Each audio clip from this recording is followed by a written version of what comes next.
face, cause I'm off to the hole in the road. I'm walking off school and I'm off to the city, watching telly all night and I'm not looking pretty. See, I got this job downtown, selling knocked off ladies' watches for £1.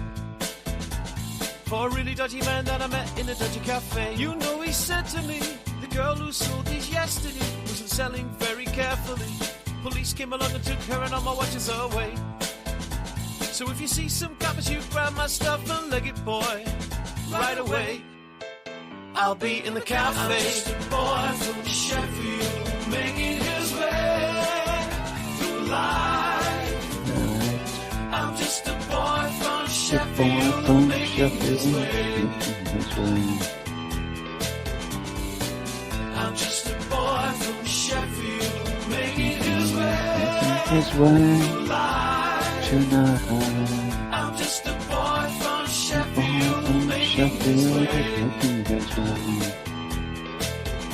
So it's been a few hours and I haven't sold enough for my bus fare home. Street selling's pretty tough, so I turn on the charm in the lunchtime rush with a smile and a wiggle on my schoolboy touch. So the charm is working in the underground. There's a crowd of men and women gather round, and the watches they are going, the money is a-flowing. Think I'll take a little extra, stick it in my pocket, spend you later. I'm just a boy from Sheffield, making his way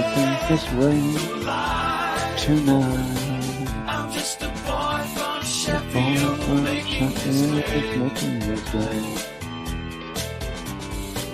I'm just a boy from Sheffield, making his way through life. I'm just a boy from Sheffield, making his way. I haven't sold a watch for an hour and I'm dying for a slash. I've had enough of this, so I'm off for a piss. Then a quick walk back round to the cafe. Sitting at his table drinking tea, looks at me suspiciously. Then with a glance at the watch he says, how did you do? He paid me a couple of quid, then he said, would you like to come and work another day? I said I'd come back down on Friday, and to that he said okay. So with £2 in my pocket and another 5 in my shoe, I nipped down to Castle Market where a man who looks like Leo Sayer is selling pots with cockles and prawns. You make me feel like dancing. Then off back to dinner on the Wiggers and then home. I'm just a boy from Sheffield, making his way. I'm just a boy from Sheffield, making his way. I'm just a boy from Sheffield, making his way. From Sheffield, making his way.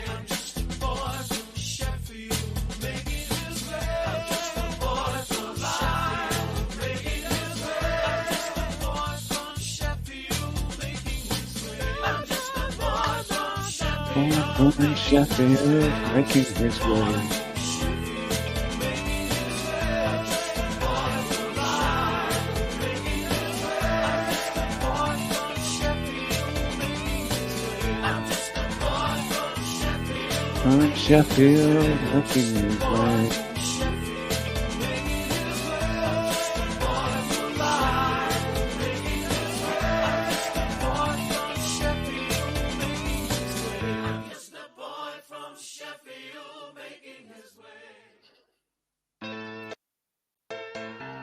Hey!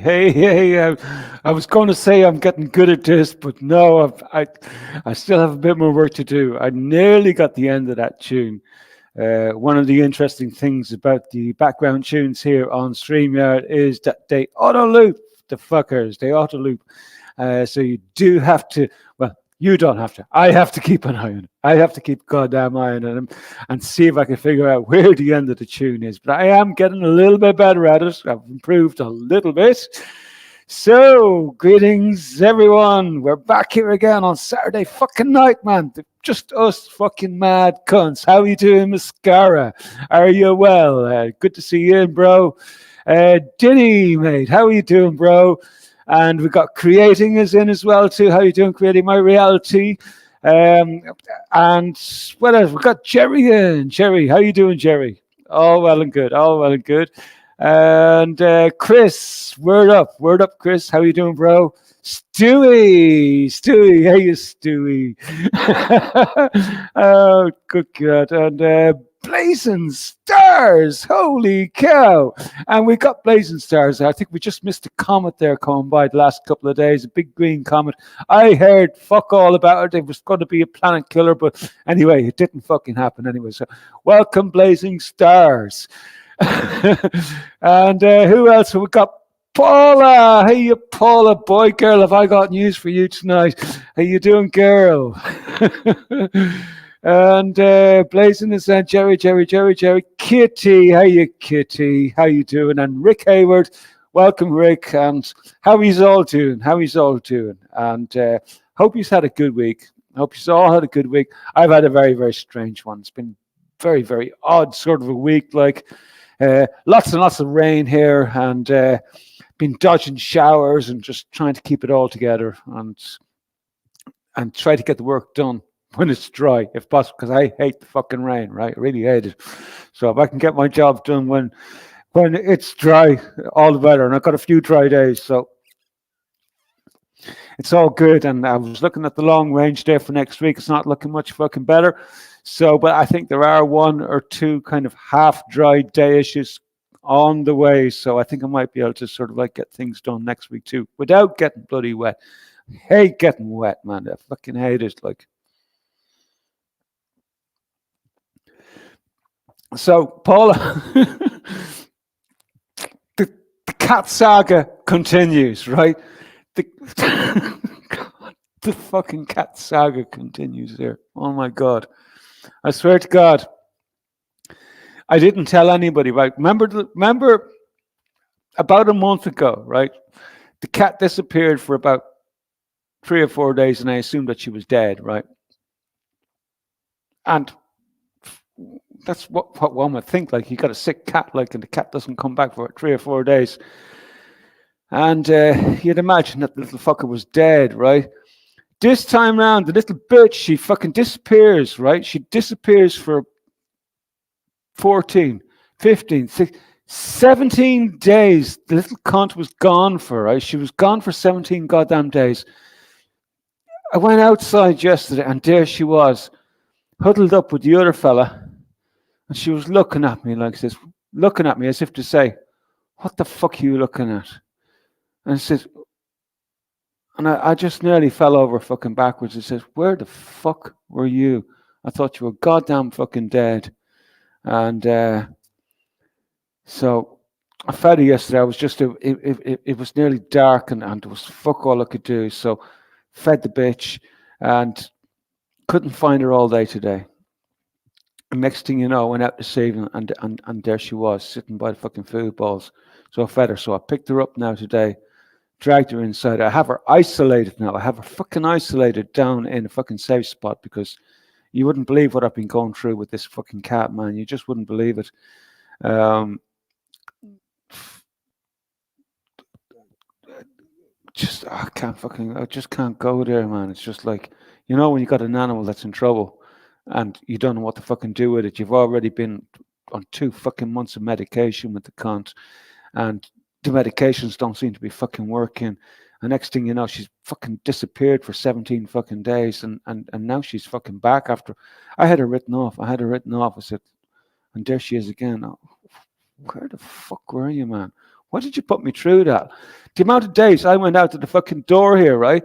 Calling the little cunt for dinner or whatever, man. Just come in the fuck. Like, it's what the fuck is going on, man? Where the fuck was she? Like, she was obviously been very hungry. She was eating there for about a fucking hour. She was eating for an hour. I swear she's been starved, like, and what the fuck am I supposed to do with that? Like, it's like when I let her out, like that. Every time I let her out, she seems to stay away for longer. So it's like she just disappears. Is she getting fed somewhere else? I doubt it. I very fucking much doubt it, man. She's getting fed somewhere else. Let me try to keep up with this bloody chat here. How you doing, Rich T? Paul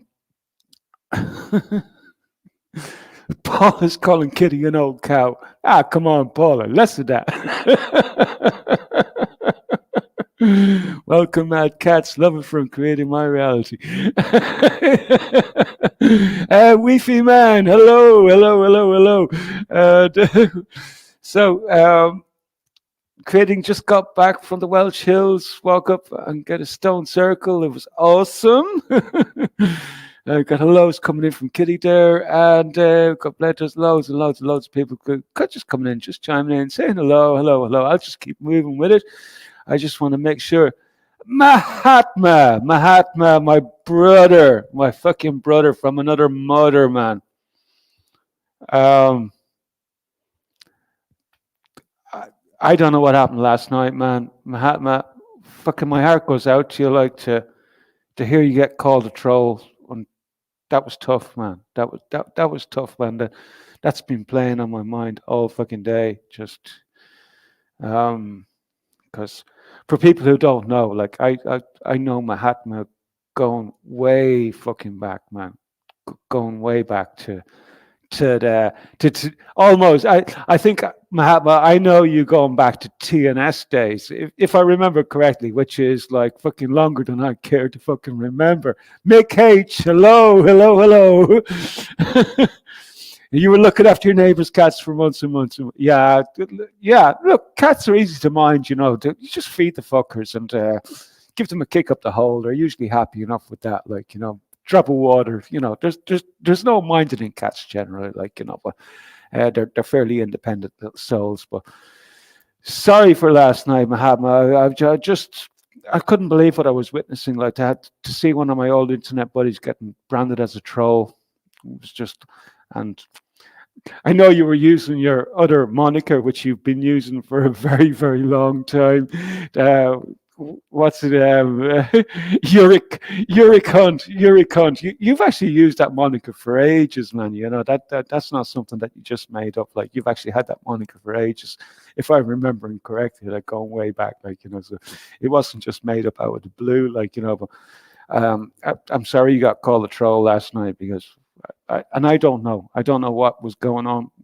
I missed out on whatever was going on. Obviously, I missed out. But to hear one of our brothers here getting branded a troll, it just hit me hard, man. It kind of like it hit me hard. So, yeah, Matt, I know that. Like, it's your other channel, and it's been there for fucking ages. Like, it's been there for ages. Like, it wasn't just made up to be. It's just one of those things, But I just, I felt so bad for you last night. I really did, just to have somebody that I've known for so many fucking years, man, just labeled a troll. It's just it cut me to the heart. It cut me to the fucking heart, man. So, and I'm not going to fucking cry or any shit like that, because that's just not my fucking way, But it's just one of those fucking things, man. And so solidarity, bro. Solidarity, man.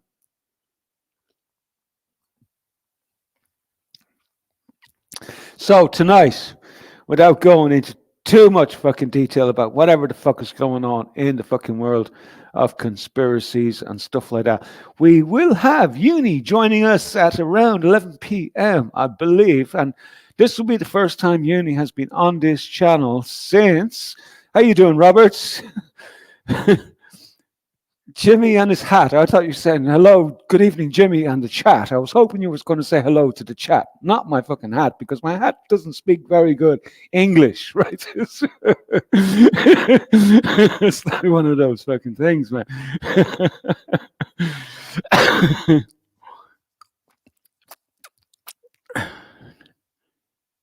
Tonight, then it's a conspiracy. Indeed, it's always good. There's always a fucking goddamn conspiracy, man. Doesn't matter where the fuck you look, man.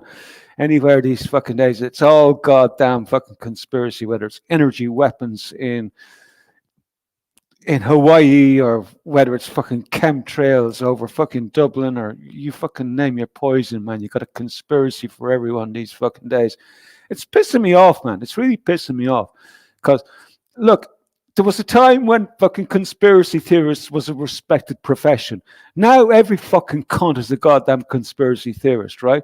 And I've had to fucking drop all the conspiracy theories just to fucking remain sane. You know, I can't go out anywhere here locally without fucking bumping into fucking newbie conspiracy theorists, or what's the other term that they use for newbies? What is that? What is that term? I can't remember. It'll come to me when I'm not fucking thinking about it, man. But there's a better term for fucking newbies, and I'll just have to remember it again. But like, conspiracy theories are no longer a respectable profession, man.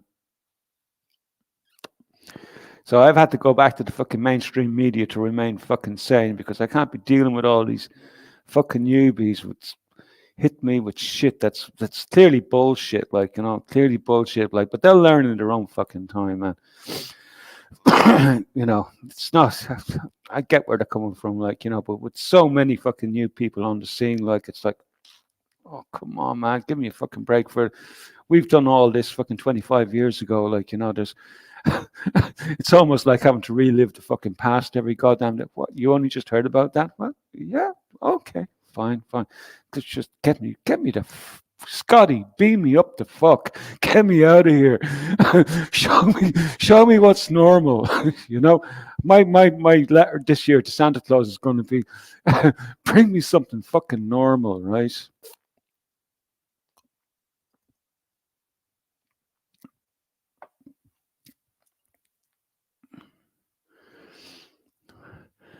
Mahat is saying the mind is matter in solution, and matter is mind in form. That's Phineas Quimby. Interesting. The mind is matter in solution, and matter is mind in form. Wow, that's deep, man. This is why I love Mahatma, right? This is why I actually love Mahatma, because, you know, he's a contrarian, right?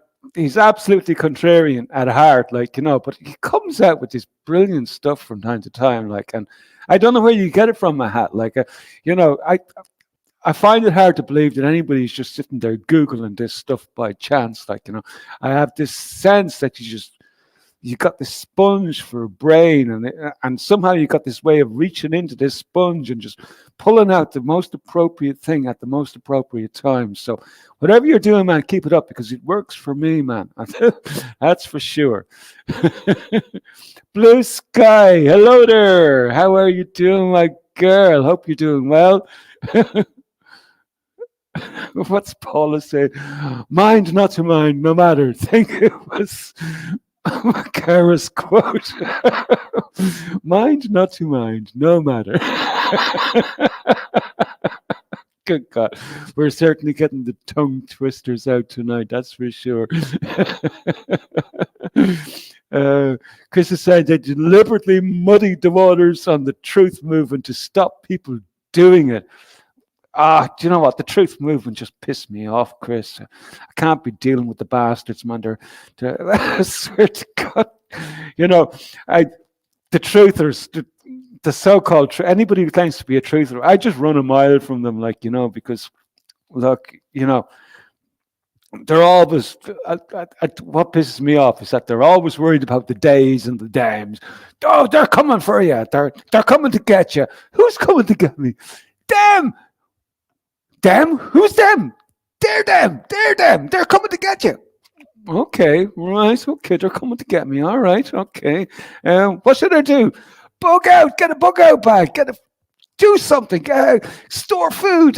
Buy gold. Get silver. It's like, okay. That's a long list already. Is there anything fucking? It's like, no, fuck off. The truth of movement just pissed me off, man. It's all right. Like, it's okay just for. I do find it okay just for a bit of a distraction from time to time, like, but in general, like, the truth, man. For example, right, about an hour before the show, I ended up listening to Chris Troll, right? I don't know, maybe we should call him Chris Troll. Chris Troll. But it's like he's like the epitome of the fucking truth movement, full of shit about fourth dimension. It's all about this fourth dimensions. Anybody who's at the fourth dimension, they're trying to cut that and all this fucking shit. And all these fourth dimension people were trying to get to the fifth dimension. Shut the fuck up.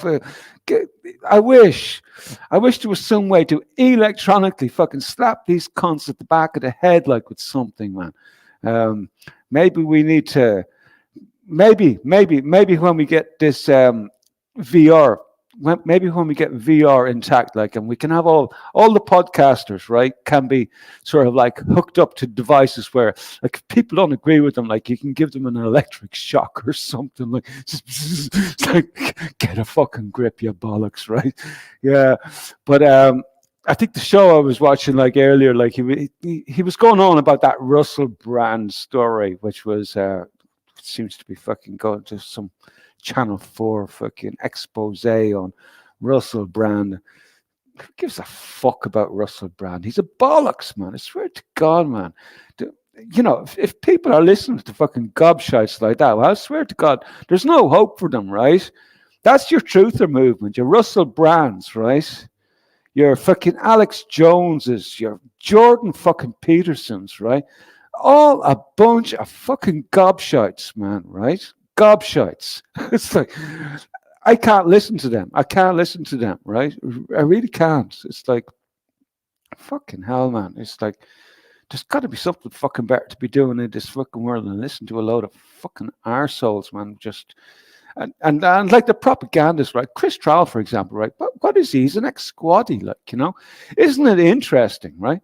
It's very, very interesting that a lot of these people, I hope I'm not missing anybody joining in the chat, but isn't it interesting that a lot of people who are getting into this fucking so-called truth movement, they're all ex-fucking military, they're all allegedly ex-CIA, they're all fucking those fucking arseholes like Tucker Carlson's, allegedly, they're not allowed on the TV anymore because they're just too close to the truther movement, right? And these are the people that are infecting the so-called truther movement. I swear to God, the truther movement is a bunch of fucking mindless arseholes who will be the first against the wall when the goddamn revolution comes.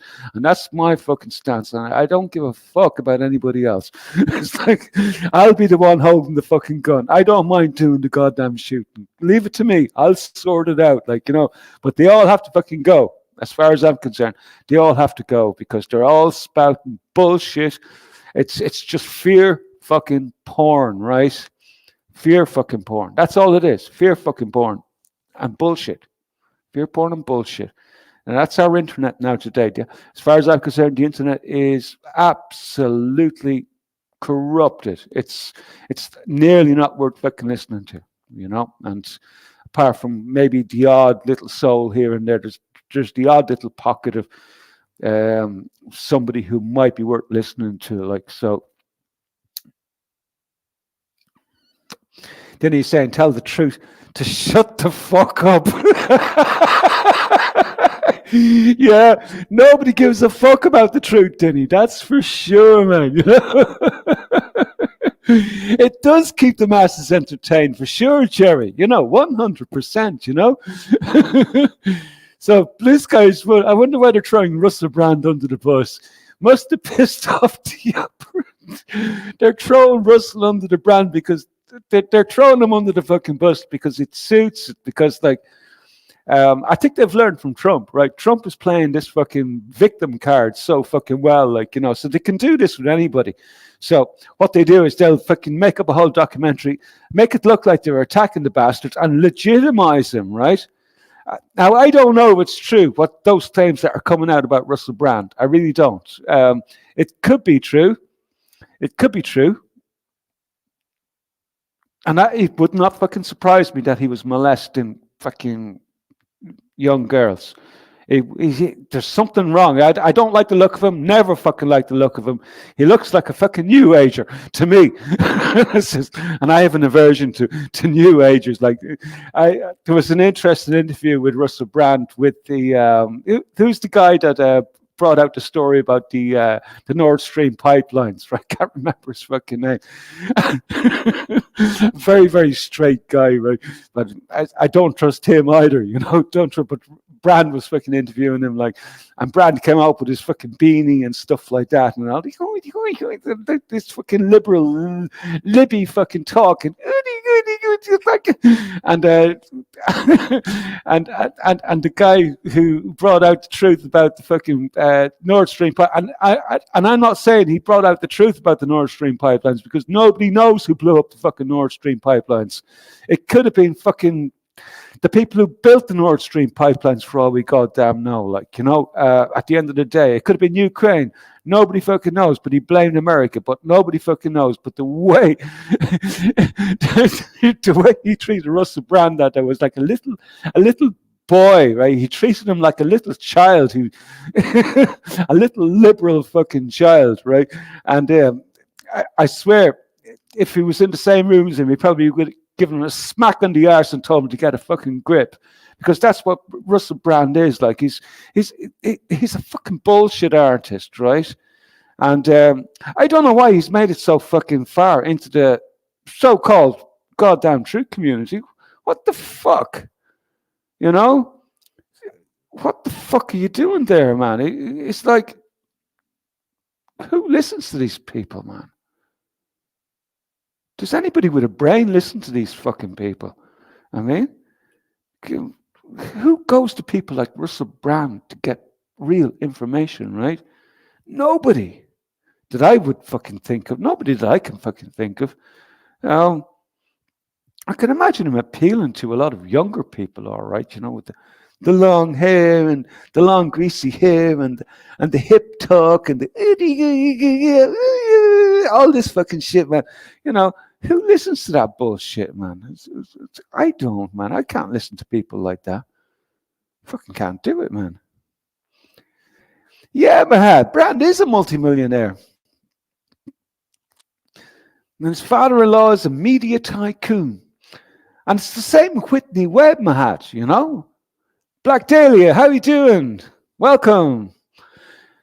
Whitney Webb's father is a multi-million fucking heir. He's like unbelievably wealthy. He runs a fucking, not hedge funds, but he's a developer. He's a developer in California, as some of our favorite Nazi California governors would say.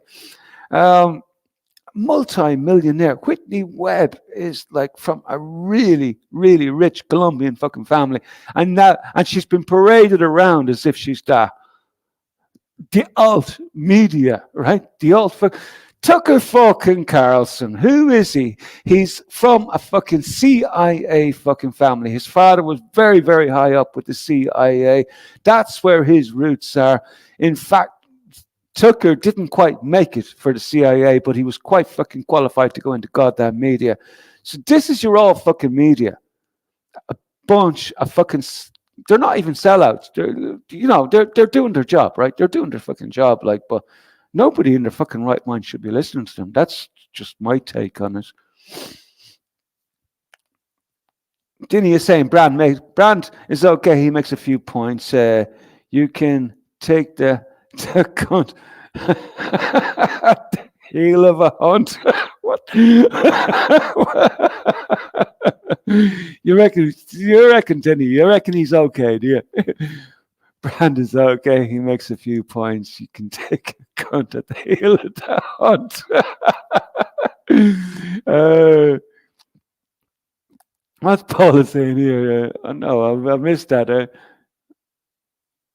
Yeah. And George Webb, Matt. George Webb also. He's that guy who used to hang around with Robert David Steele, the alleged fucking ex-CIA guy who was spilling the beans on all the children that were being taken off Earth and being flown to Mars to be sex slaves, right? Robert David fucking Steele and George Webb. George Webb will be Whitney fucking Webb's uncle or cousin. I think it's an uncle. I think George Webb is her uncle, right? They're all the same fucking goddamn crew. Just fucking bullshit artists, the whole fucking lot of them, man. Not worth fucking listening to, right? Unless, of course, you like fucking listening about fucking children getting getting shipped off fucking planet to Mars to be sex slaves and all that bullshit, man. I swear to God, it's just these fucking people annoy me, totally annoy me. Russell Brand and Jonathan Ross went on the radio and rung up Andrew Sachs, the actor, and told him Russell had shagged his granddaughter. They thought it was funny. Andrew Sachs was mortified. I don't know if I like that name, Sachs. That sounds like one of the like one of the Sachs brothers, like who are involved in the. But then again, I don't know. I don't know who any of these people are. Like, Jonathan Ross. I know Jonathan Ross now. It's after coming back to. This is how little I listen to mainstream media. Sometimes I don't even know who these fucking characters are. So Jonathan Ross and rung up Andrew Sachs, the actor. Told him Russell had shagged his granddaughter. Holy shit, man.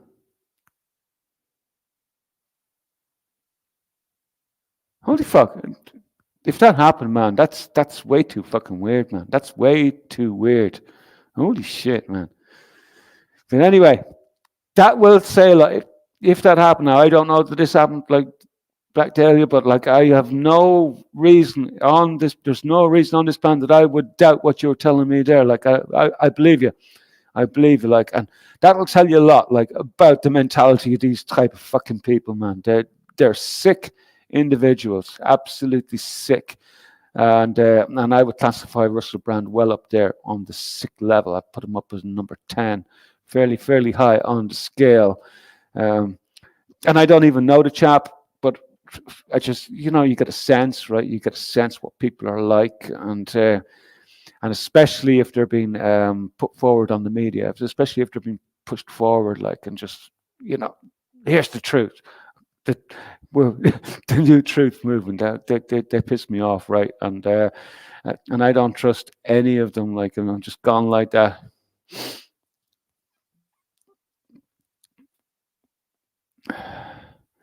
Let's make sure that I'm just keeping up with the chat. Like, I have been trying to improve with the chat. Like, I have been trying to just keep up with it, like, because it can be difficult sometimes, So I haven't been sort of like covering the news as I normally would, like, as I try to sort of like figure out how I'm going to sort of like marry doing the news and working with the chat at the same time. So a lot of it's having to come from memory most of the times, so I'd have to try to remember the news stories in my head, like, as I covered them, like, but also just pay close attention to the chat, just to be a bit more inclusive. Doesn't that sound very lefty? Just to be inclusive, it sounds very, very appropriate for the times. Chris is saying I was fooled by Brand back in 2013 for about a year when he was saying don't vote. Don't vote. Then 2 weeks before the election, he said vote for Ed Miliband. I remember Ed Miliband. He's a really great guy. What a cunt. Yeah. This is what this is exactly what I'm thinking about a lot of these. Exactly what I'm thinking about a lot of these sort of like so-called truthers, right? The so-called truth movement, and they're there to herd people. They're there to herd people and get them moving in.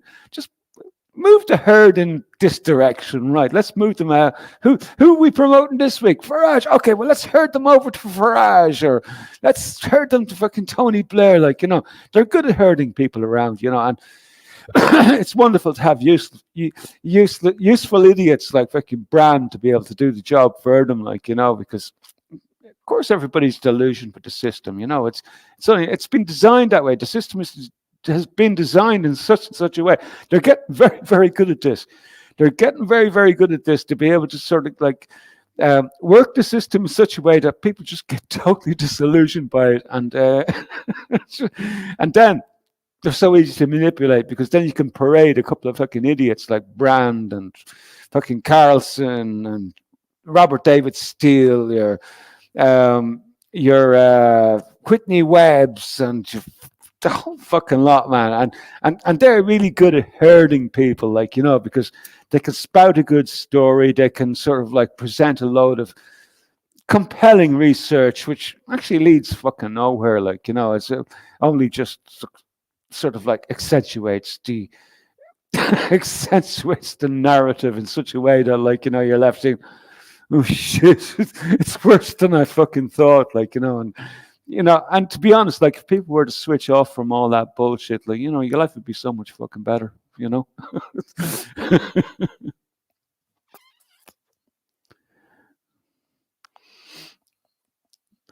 Paul is saying, no, yeah, it's not funny, grown men with no respect for themselves, let alone others. Like, but I just wonder, like, I assume you're talking about that bit that was posted about Brand and that other fuck, I can't remember his name now, about shagging his granddaughter. I assume that's what you're on about. Like, I doubt that's anything got to do with respect. Like, that's probably just more got to do with programming. Who knows? All three of them could be in on the fucking, could be all three of them could be in on the game there. All one of them has to do is just act shocked. That's what they are. All actors, just actors. How you doing, John Smith? Are you well?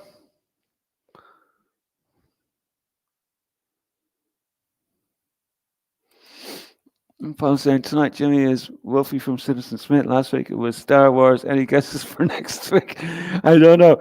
Next week is going to be quite interesting, Paul. I don't know what's coming in the next few weeks. I was actually tuned into Dick Allgaier again today. I have to say, look, I pay very, very close attention to what the I do pay close attention to what the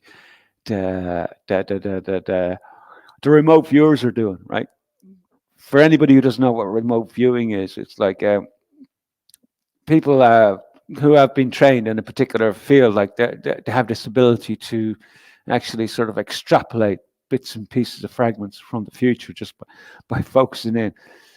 And the remote viewers have come out over the last fucking few days with some fantastic information. I have to say, but I pay attention to the remote viewers because I'll tell you what, they are scary right a lot of the times, right?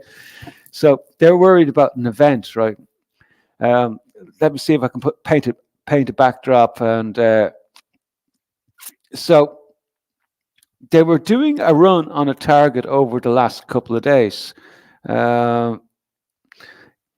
Yeah, Jerry, there is don't worry, I'll get back to this. Let me just catch up with the chat first. Let me just catch up with the chat first, and then I can sort of like move on. Constant gaslighting. Jerry saying constant gaslighting study. The lab rats problem reaction solution.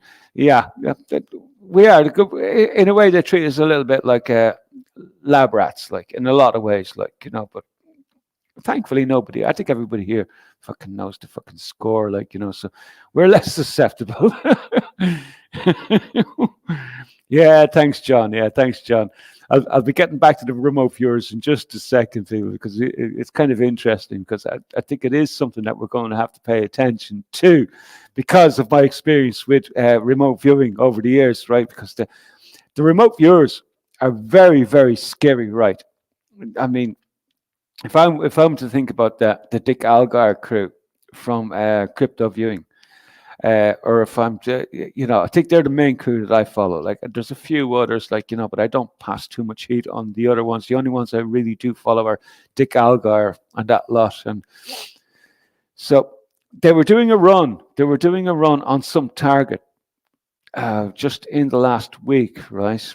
And the way it works is this: like, the remote viewers are kept in isolation for however long it takes, just before the remote viewing run starts working, right? Now, what happened was, when they all came together and started to do their remote viewing drawings, and because like the way it works is like they go into this kind of like I wouldn't even call it a trance-like state. They just try to focus on what the target is. Like, so all they have is a number. All they have is a reference number. So at the time I got the information the other day, none of the remote viewers actually knew what the goddamn target was. And All they knew was that they all missed the target, right? But interestingly enough, even though they all missed the fucking target, right? They all painted a similar image, right? They all actually. It's almost like they've seen the same thing, which hints at something really, really big on the way. Whether it's a Jew weapon or whether it's some sort of really major 9/11 event on the horizon, very, very shortly, very, very shortly. Um, and this has all been happening over the last couple of days. Like, and I'm seeing it all around me. Like, I'm seeing like spiritualists and fucking, they're all going nuts about there's something coming. There's something fucking coming. It says, yeah, all right. Normally, I wouldn't pass too much heat on spiritualists and stuff like that. That's just the way I'm wired, man. Because I'm not really into it. Like, spiritualism. It's okay. I kind of know some of the stuff works and all that. Like, but that's not my thing. That's not my thing. I try to keep my fucking life simple. So I'm not into even though I have my own set of tarot cards and all. I have all that sort of shit. But no, fuck, man. Leave me alone. I don't do it, man, because I just don't do it because like it's not good for my head. But because the remote viewers are saying it, I'm going to take it seriously because I'll tell you what, these guys predicted 9/11. So I don't know what's going on at the moment with all the remote viewers, and even Cliff High has been chiming in and talking about uh, his data sets seem to be aligning with something. He's picking up some language, whatever Cliff does. Whether you believe him or not, I spoke to Cliff years and years ago. I done an interview with him, like when I was on PIR radio. So I have a lot of time for Cliff. Cliff predicted a lot of fucking things, man, in the past. He predicted the coronavirus. He predicted 9/11. He predicted the financial collapse in 2008. To name just a few fucking things, like. So these people have a track record and just being able to be right about some fucking things. So whether there's something coming in the next 2 to 3 months that's really going to be earth shattering, like on the 9/11 scale, holy shit, man, I hope not. Like, but um, this is what I've been looking into over the last 1 or 2 days. I've been just trying to grab all the fucking pieces that I could, like, of what they're seeing is coming, like, so not getting much detail because obviously, like, they don't know, but obviously they think it's going to be some sort of weapon of some sort which is going to be used. They're not sure what, when, where, and that's okay. We could deal with that, like, but this is all the panic on the internet at the moment, and the spiritualists are going fucking nuts as well too. Like, it's not just remote viewers. Even the spiritualists themselves are picking up on some crazy vibe. I was tuned into fucking that fat troll there this morning. What's his name? God, the Irish fella. What's his name? The fucking crazy pagan. Um, what's wrong with me with names tonight, man? Can't think of his fucking name. Anyway, the crazy fucking pagan, right? You should be able to work it out from there. But and even he was picking up on it, like, oh, but how to say now? Spiritualism, okay. New Age is horseshit. I'm not much into the New Age stuff myself. I have a lot of respect for the spiritual stuff and all that. Yeah, I get the spiritual side of things. Um, I get that, like, but I'm not into the New Age stuff. Like, I have to say, over the years, I've had loads of friends. I'm actually going to go and be visiting, like, with a friend of mine tomorrow night. She is probably one of the biggest spiritualists around Longford, although I don't think she's as big into it anymore as she used to be. It looks like she's rewound a bit, and she's kind of like more leveled and feet on the ground type ish now. Like, but years ago, like, they used to operate like there used to be a whole gang of them. Like, they're all into the spiritualist and this healing stuff and. Uh, and I have to be honest, like, you'd be talking to them, like, and it says, well, I'm a white witch and all this sort of stuff. And I say, okay, Okay, so you okay, right? I get that, and you monitor them for a few months, right? And they turn out to be the craziest fuckers that I ever met in my fucking life, and the horrible things that they used to say about other people, the horrible things that they would do, and you know, after a few months of watching them, I was like, "You're a white witch." I says, I don't want to have anything got to do with that. Sorry. Just, it's okay. I don't care what you do, man. Just, I don't want to be anything. I don't want to be near it. I don't want to be near it because they truly were like, but they thought they were being they thought they were wonderful, wonderful people.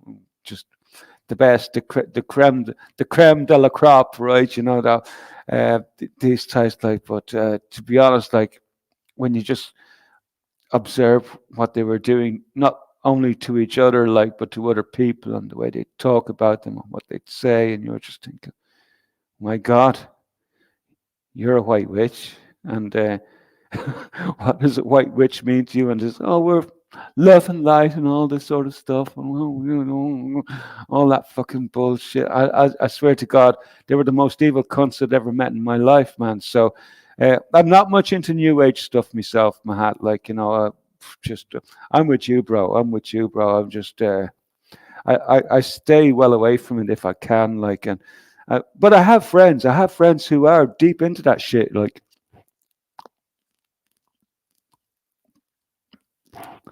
And I don't hold it against them, like, but I can't be in that world myself personally. I just can't be in there. Uh,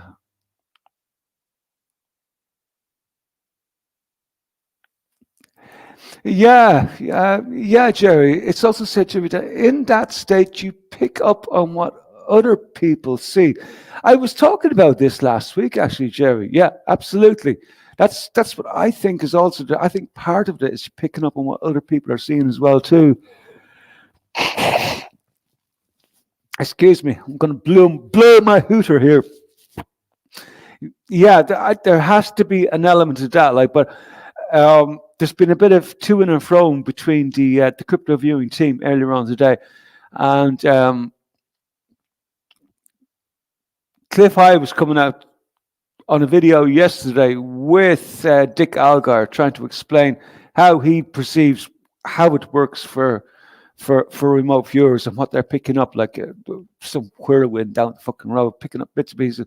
But there's another guy, Edward Reardon, who is actually part of the crypto viewing team, and he was explaining today, like, this is no, this is not what's happening. And he was trying to explain that, like, this is what he believes is going on. That, like, when you do a remote viewing and you see something that's down the pike, and his idea is, and that because of the way time works, right, that we here in the present, we're not actually in the here and now as such. Like, what he's saying is, what he was trying to explain was that the here and now is actually at a point in the future, right?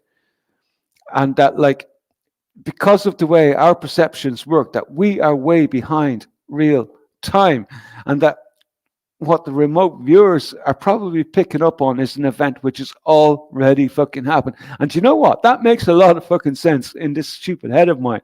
It actually does make a lot of sense in my brain. It's just, you know what? That is more sensible than what fucking Cliff High is trying to fucking explain, like, about this goddamn whirlwind, and you're picking up bits and pieces of a future which is not happened yet. But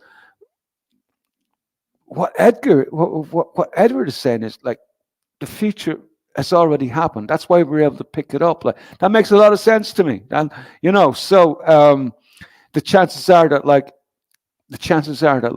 the reason that they're seeing it is because it's already fucking happened. Interesting. You know, that's what I thought. Like, anyway, without getting too deep into the fucking weeds on it all, because, like, oh, fuck it, man, life's too fucking short.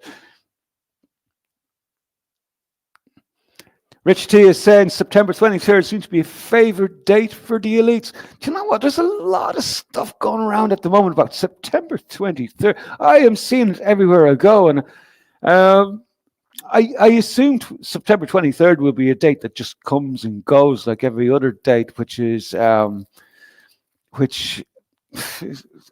like, it doesn't matter where you go on the internet. Like there's always a doom date, right? And they always come and go.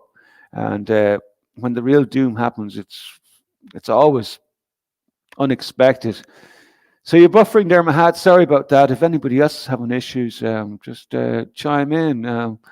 Pleasure stars. It's aliens, Jimmy. It could be. I don't know, man. After all, like we were watching Cook. I was watching on Cookie and Pete like the other during the week there, and they were parading the aliens around on the floor of the Mexican Senate, and I was looking at these little fucking aliens who were about that height. And I was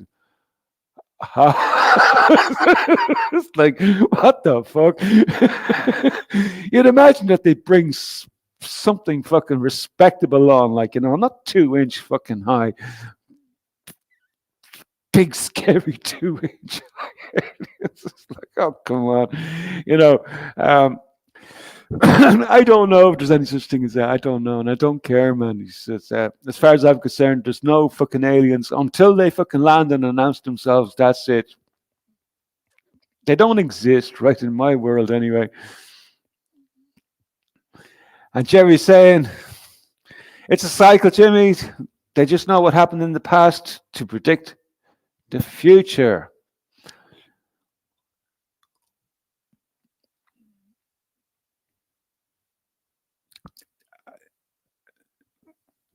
I'll have to stew on that for a little while, Jay, because I know an awful lot of stuff was happening in the past, like, but what the remote viewers were seeing, like, was something really new, something really different, some type of energy weapon being used, and but we'll see. I'd imagine over the next 2 to 3 months we'll probably get a confirmation on this. I'm curious to see if it comes true because they've been right so many times in the past. But I won't be holding my breath now, and I won't be panicking. I won't be packing my bug out bag to say that I'm just. It's going to be just another fucking day, just another day in fucking reality for me. That's the way I'm going to treat it. Like I'm not going to be sort of like sitting around in fucking fear of it. Like, but it's like, but the fact that the Dick Algar team are saying it, it's like because they've been scary right about a lot of things in the past, and that's the only reason I'm really mentioning it because it's actually worth mention, and worth keeping an eye on. That's because I'm in the camp that I do believe that remote viewing is possible. Like I do believe that there's a psychic element to our existence that like we have this ability to tune in and to be able to sort of like extrapolate stuff from the universe, like information. I'm 100% on board with that. Like, we may not know how we do it. There's an awful lot of people who do it. Like even the tarot card readers do it. The diviners do it. This is an ability that all humans have, like, in a variety of different ways. So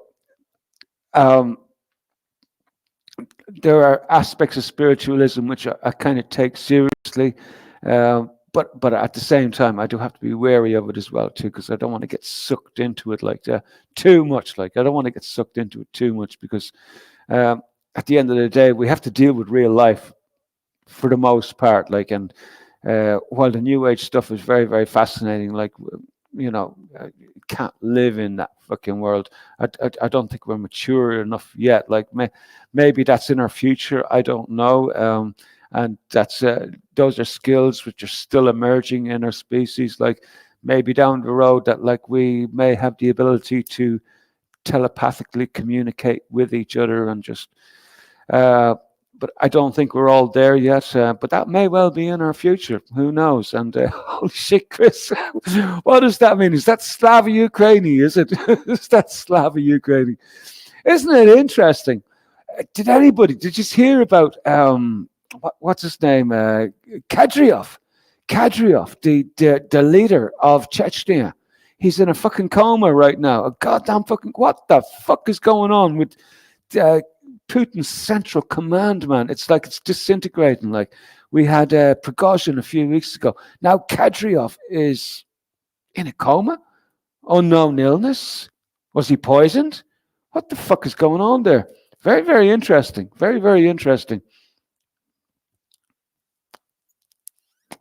I will do my best, Chris. Make sure that Uni doesn't get the channel taken down. Absolutely.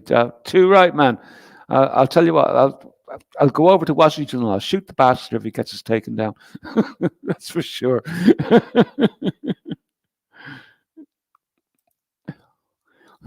Label yourself what you will. A dark soul is a dark soul. 100%.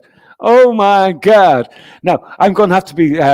We have Uni joining us right now. This is going to be the first time Uni has joined us. So I need to take care of my sounds. Oh, by the way, before I bring Uni in, I have tracked down what's wrong with my echo issue. Remember, for anybody who knows, I'm the echo king here at the moment, right? I've actually tracked down what the problem is. And it turns out that it's probably not a software issue. It's more than likely a hardware issue. And it's probably connected to the type of audio interface that I've got, which is a 4-pole interface. It's like an earphones and mic all in one. And from what I've been able to establish is sometimes that you can get like issues with solder and stuff like that, connection issues, and there may be a feedback getting into the earth, which is causing an echo to come back. And I know it's disruptive, so I have to get a new sound card to be able to fix that. So, but anyway, at least I know now it's not bloody software. At least I know it's not a software issue, and that I do have somewhere to work off right now, which is cool. I'm really, really happy, like to have some sort of closure on that, like because it's been really annoying me for weeks now. So, Chris, you didn't hardly eat when I was in Ireland. Lost 3 kilograms down back at work. I'm eating all the time again just for something to do. You're probably going to turn into a right fat bastard, Chris. You have to send us some photographs from now. In a couple of weeks, like when you're finished eating, like send us a few photographs. Let's see how you're looking. Maybe you might put on a bit of weight, but yeah, Dinny, yeah, Uni's coming in a moment. I'm just going to catch up like with the chat here before we do that. And oh yeah, we got a Dr. Robert joke. A dog goes to the job center, asks for work. He is told there is a vacancy at the circus. Dog says, "Why would a circus want a plumber?"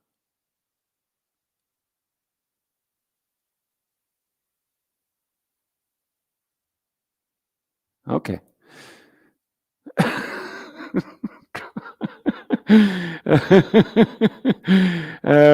So we need more aliens to turn up. Then we would have, wait for it, Robert from Ash gets smashed. No joke book. I just wired weird.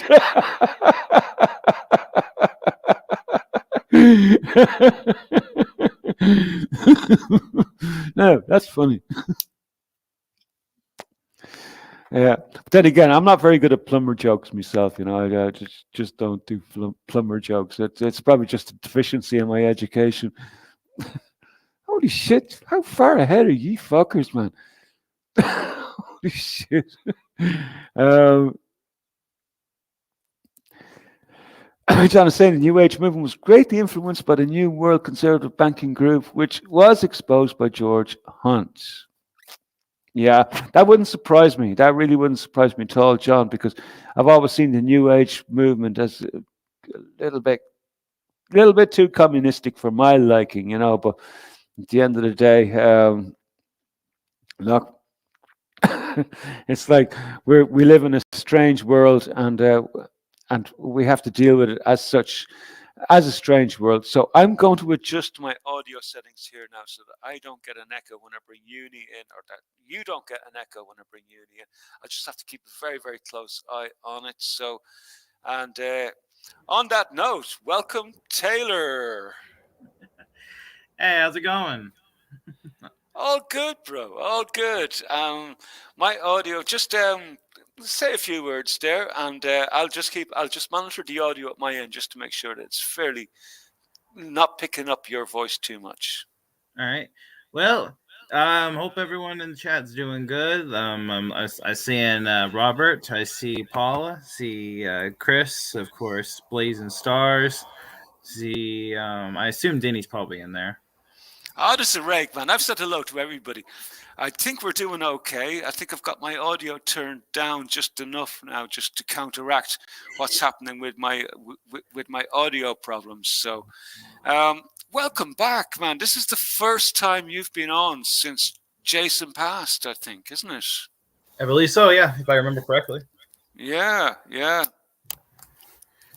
So, how have you been? Just getting by. Same old, same old.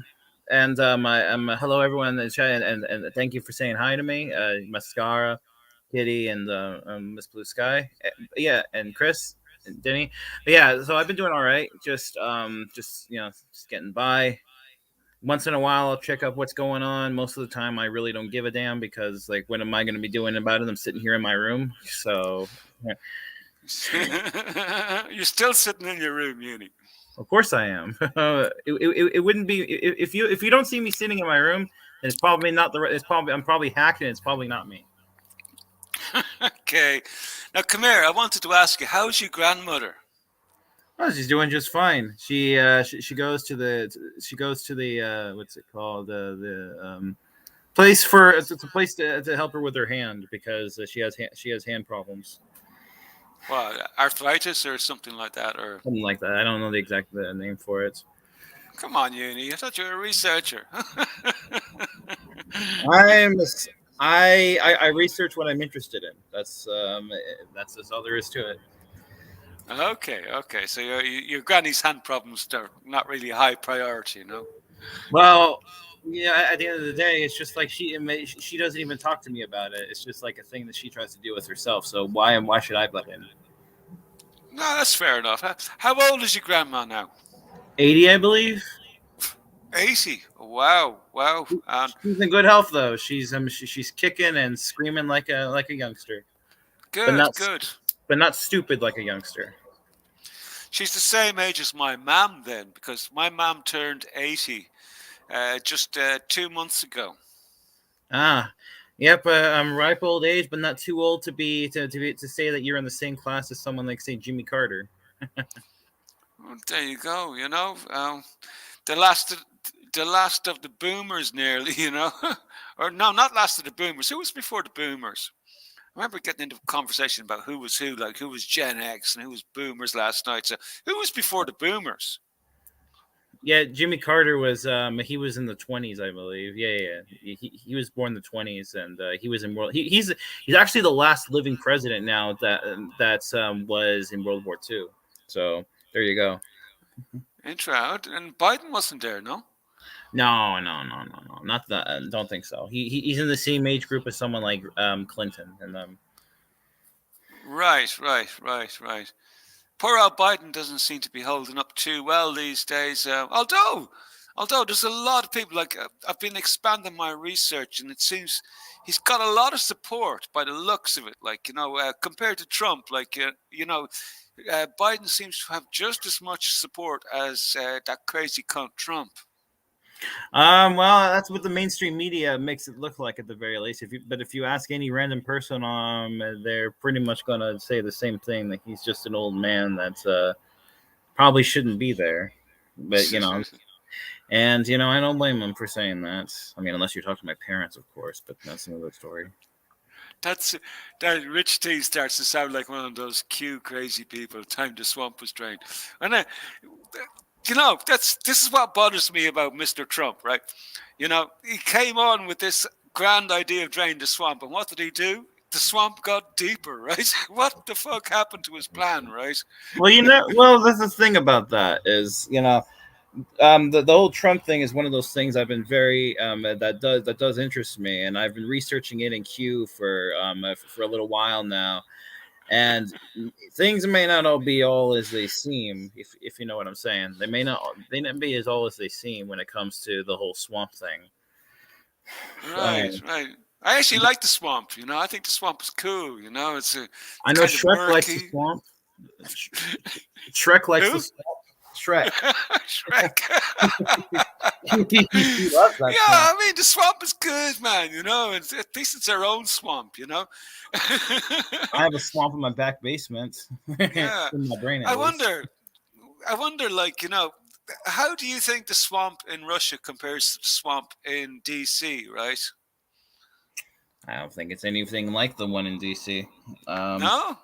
Absolutely not. And no matter how much, no matter how much your libtards or your so-called black-pilled conservative online speakers say, there's a lot of there's a lot of naysayers about Russia, just as there is about China, and I wouldn't believe anyone's word about anything regarding that, because most of them are just going to ride the mainstream media rhetoric, and those who don't usually haven't even done any research and just go off of what's popular at the moment. So I try to have an open mind, but I have a pretty concrete opinion about Russia and China and even North Korea, but it may not be the same as what a lot of other people have. Well, share it with us, now that you're here. We haven't had you for so long. Wait, hold on. Before I And do that, and bear in mind now, like we are a very fragile channel at the moment, so don't say anything that might get us booted off the interzones, right? of course. Well, first of all, let me reply to this comment by Stewie. Are they going to shoehorn JFK Jr. in? JFK Jr. is dead. He's been dead since 99. He died in 99. I think he probably means RFK, isn't it? It's Oh, probably what he don't have means. I like RFK Jr. I know that there's a lot of bullshit around him, yeah, and I'm not saying that he's perfect, but I like him. I actually almost got the chance to speak with him, but something came up, and unfortunately, it didn't end up going through. Oh, did you get an erection? Ha ha ha ha ha. I don't know. I think he's a bit of a cunt now. That's my own personal view on RFK. Because I know he talks a good talk, but he's got some serious connections into pharma as well too. Yeah, I know about that. And he's well in on the WEF agenda. I'm kind of like at the position where I'm not sure who the good guys or the bad guys are. I don't know. You got loads of people who keep on going on about the fucking globalists are taking over, but fucking man, we've been living under a globalist system since 1945. If anything, the globalists are going away, right?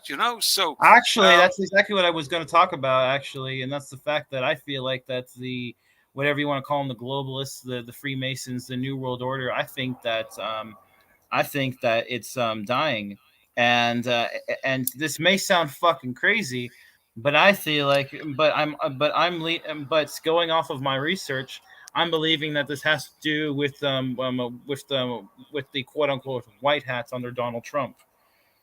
This there's been a huge purge and in the globalist movements. Let's take a look at Elon Musk, for example. Yeah, everyone talks about Elon Musk recently. How he's always like, yeah, can't stand the bastard. He should be in jail. He should be in fucking jail years ago. But anyway, carry on, Uni. well, the thing about Elon Musk is there's very good evidence about the fact that the current Elon Musk that we see isn't even the Elon Musk that we're familiar with. The Elon Musk that always went around talking about how global warming and we need electric cars and all that other bullshit. Yeah. There's good evidence now that the Elon Musk that we have isn't the same Elon Musk as before, and I'm not saying I 100% believe it. I'm just throwing it out there as a possibility for you to decide on your own and to look at the evidence if you so see it. And and I'll say this right now: if you look, there's a lot of pictures of Elon Musk from current days, like the X days. That if you look at his neck, you can see a lot. You can see some nice latex going on there. That's supposed to be his skin. And it's the same thing for Joe Biden. It's the same thing for Tony Fauci. It's the same thing for a lot of these so-called globalist people. And I'll leave it to you to if you want to believe it or not. I have because again, as I've said before, I'm not going to be able to do anything about any of this anyway. So I just take it all in and just see where it goes. And the way I see it is, I'm willing to give all this a chance because I've seen the evidence. It looks at least somewhat convincing. I have my own personal worldview. It may not be true, but I'm willing to ride this. I'm willing to ride this train and see where it goes. And if it doesn't go anywhere, oh well. If it does, then hey, then I guess I'm right. It's just like, what are you gonna do? That's a good comment from Rich T there, like, because I did hear rumors that Big Mike might be might be getting a sort of a hard on for a run for the presidency. I don't know if there's any truth to that. Like, did you hear about that? Who? Big Mike. Big Mike. Who's Big Mike? Who's Big Mike? Big Mike, big, the dude that shags Obama, right? Oh, Michelle. Yeah. I get it. Yeah, I get it. Yeah. And the same logic for the deep fake, the Elon Musk and the Joe Biden thing is actually the same people who first revealed to us that Michelle was actually a guy. So that's another reason why I'm willing to give this some credit, because if shame, fool me once, shame on you. Fool me twice, shame on me. But you haven't fooled me once yet, so I'm willing, and you've proven me right. So I'm willing to to see where it goes, and that's exactly where I am on this whole. And that's why I'm starting to. That's why I'm keeping the idea in that Joe Biden and Elon Musk and all these other people that we're familiar with, at least in the American sphere, are just deep fakes. Basically, just people there to basically put on a show. Whereas behind the scenes, things are moving in the way to get rid of the whatever you want to call it, the New World Order, or the word I'm not going to say on air because I don't want the channel to get booted off. But yeah, so that's pretty much how I see it. And people probably aren't going to agree with me, but that's just how it goes. We're just people sitting here talking shit on a YouTube channel. What are we going to do? Did you know that there was there is a current similar operation running inside Russia as well too, which is called Xenon? Xenon. I've never heard of that one. Yeah, Xenon, and it's a kind of a similar type operation, and apparently this is a similar operation which was run way back, like when the Russian. Remember of course you don't remember, you weren't born, but in 1919 when the Tsars were taken out by the Bolsheviks, right? Yeah. And there was a similar operation ran back then, where there was propaganda being put out to telling people that it's okay, trust the plan, we've got this under control, this is an operation which is going on, and we have this in hand, and we're sorting it all out behind the scenes. And do you think it's possible that a similar type operation is being run now right inside the United States, but it's not the fucking white hats? Well, here's the thing. I of course have known about all that for quite a while, as I'm sure most people here have, as well as of course the protocols of the learned elders of Zion and all that. And I've thought about that possibility, and I actually did believe it for a time. But after, as somebody who researches into this particular topic, I've started to become, I've started to be a bit more leaning towards the idea that that's not actually what's happening. And the reason I say that is if you compare the current situation in the world, if you compare it back to say those days in the late 1910s in the World War I days, there's a huge difference between the situations of now and then. For example, back then, this was a huge step towards first creating the New World Order that we know today. It really first started. Well, it started before that, but that was the first big blow, was taking out the Russian Empire and then taking it over in 1919 under the Bolsheviks. So of course the Bolsheviks are gonna are gonna spread the idea around, because you had the whites, you had the, I forget what they're called, the white something at the time in Russia that was in control until the Bolsheviks officially took over. in 1920, I think it was. Yeah, versus the White Army. Yeah, it was the Bolsheviks versus the White Army. It ended in like 1921 or something like that. I'm not I'm a little maybe a little off on the dates, but that's when Bolshevism officially took over Russia, of course. And nowadays, but if you compare that to say nowadays, what's the point of say the new world, like you just ask yourself this, what is the point of the new world order or whatever you want to call it, trying to put on a show of fighting back behind the scenes when up until now they never saw the point of doing that. Instead, all they ever did was try to flaunt their power, like they did, let's say, in Vietnam, for example, when they would constantly degrade the American military and the public with their rhetoric and their hippie movements. This whole modern day so-called so-called this inside thing isn't really their style. It's not really the style of these same people who most of them have passed away. You still have a few left, like Henry Kissinger and all of them. But a lot of these like big That old fucker just won't die, will he he? will not die. He will not fucking die. How old is that motherfucker? Is he older than the Queen? Well, I don't know. I think with the help, with the assistance of adrenochrome, he's probably about 200 by now, you know? Probably. Fucking hey, yo. Him and George Soros, I swear, man, they just not fucking go. But there's the point there about Chris. The Russian Tsar had to be murdered because he wouldn't toe the line of the European banks. That may be part of it, like, you know, but a bigger part of it was, like, the Tsar wouldn't get Russia into the war, basically, like, you know, into World War World War One or World War Two, was it? World War Two. World War One. World War One.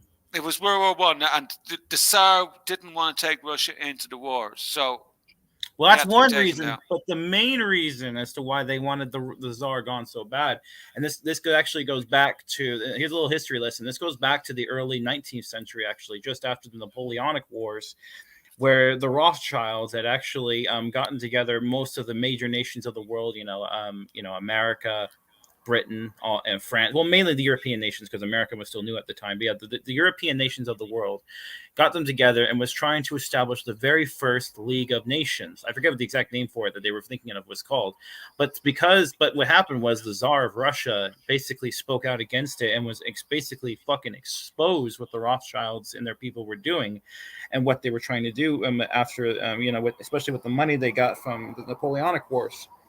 And so ever since then, this was a huge setback for the New World Order. This was their first big attempt at trying to take over, and it failed because of the Tsar of Russia. They also tried this. This also goes into the civil war that was going on in America. But what was happening was that there were New World Order and its Rothschild agents on both sides, both the North and the South, who were compromising both sides. And what was happening was that Britain and France were going to use this chance to invade from both the North and the South in order to completely take over America. And what happened was that Russia got in and stopped them from doing it. And I remember reading about that, yeah. And I think the French played a big role in this as well, too, didn't they? If I remember correctly. Yes. The French ran a blockade, didn't they? Did the French run a blockade, basically, or...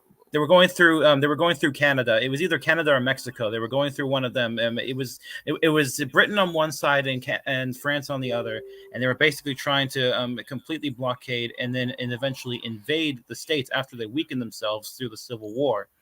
But of course, Russia prevented that from happening because the Russian Tsar was working with President Lincoln in order to stop this from happening, because Lincoln knew about the plot.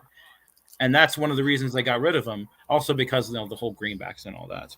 Okay, yeah. So yeah, that's the major thing with the Tsar is they have ethnic hatred for the Tsar of Russia. Also because the thing is because Russia was also the beacon of Christianity in Europe up until that time, up until it was taken over in the 20th century by the Bolsheviks. And things have changed a lot since the Soviet Union fell in 1999 and 91.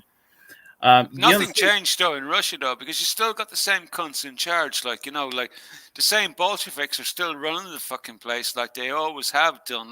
But just under a new form, So I know you got a lot of Putin apologists out there. I think we have a couple even in the fucking chat here, with love to lick Putin's arse, like, you know, but at the same time, he's fucking KGB. That's where he was fucking brought up, and they still run fucking Russia from within. If maybe I'm fucking completely wrong here, maybe you can correct me, Uni. Well, as you know, just like you, the thing is, I used to think that very same thing, and I think I've even talked about it here on the show back when I used to appear on here more frequently.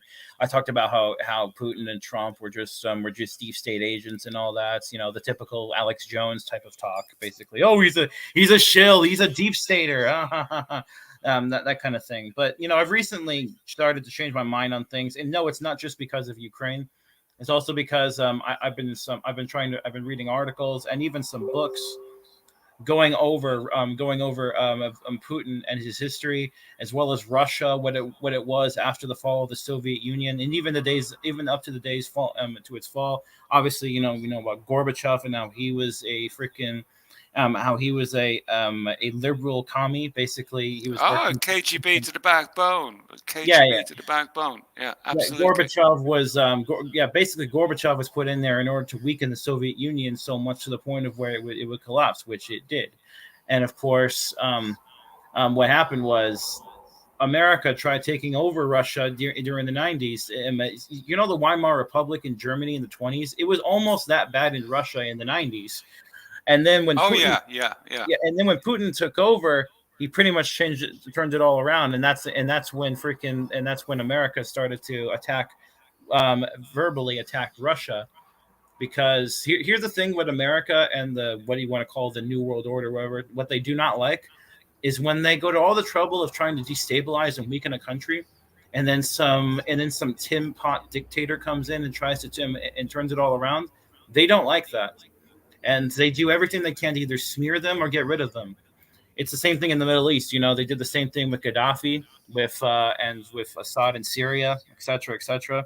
They even did the same thing with Saddam Hussein in Iraq, because, as you know, he was put in there by the CIA in '79. So, like, just to be clear now, right? What you're talking about here is a deep state. Now, my understanding of a deep state is a state within the state of not just America, but also Russia. Like, you know, so like you have existing political structures, and my understanding of the deep state, it's actually a state within that state, which is kind of like autonomous and has free reign to do what they fucking like, and are probably in control of, say, departments like the State Department. Like, you know, would that be a fair assessment? Would it? Yes, but here's the thing: is that what a lot of people don't tell you is that some deep states are actually good. In that way, that's what normally you think of the term deep state. I hate that term, by the way, but I'm only going to use it for just the sake of argument here. And that's the thing is with deep states, there are some good ones in some countries that work to turn things around when they've been taken over by another deep state, you know, from a different country, from like your globalists and all that. And that's currently what we're seeing going on in the especially in America, but also in other places as well. But you know, it's pretty much the catalyst is here in America, because, as you know, when something happens here, it always affects everywhere else.